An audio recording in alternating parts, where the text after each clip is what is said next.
परवेज इलाही को पीटीआई में जाने के लिए कॉल की या नहीं, मुस्लिम लीग काफ का जनरल रिटायर्ड बाजवा से वजाहत का मुतालिबा। निजी टीवी के प्रोग्राम में गुफ्तगू करते हुए चौधरी सालिक हुसैन ने कहा कि जनरल रिटायर्ड कमर जावेद बाजवा वजाहत पेश करें कि उन्होंने परवेज इलाही को तहरीक इंसाफ में जाने के लिए कॉल की या नहीं।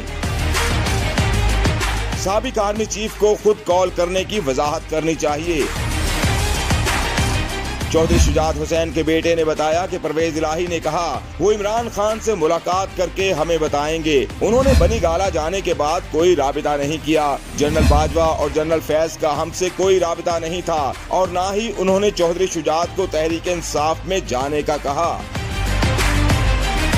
सालिक हुसैन ने सी पैक मंसूबे में ताखीर का जिम्मेदार तहरीक इंसाफ को करार देते हुए तहकीकात का मुतालबा भी किया।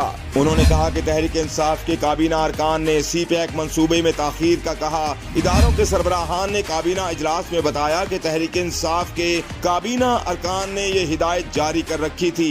इन साबिक काबीना अरकान के नाम बताना मुनासिब नहीं, लेकिन काबीना में उनके नाम सामने आ चुके हैं। उन्होंने वाज़ेह किया कि काफ लीग नून लीग में जम होगी, न ही पीपल्स पार्टी में। ये भी कहा कि सूबाई असेंबलियों के इंतखाबात कौमी असेंबली के साथ होने चाहिए।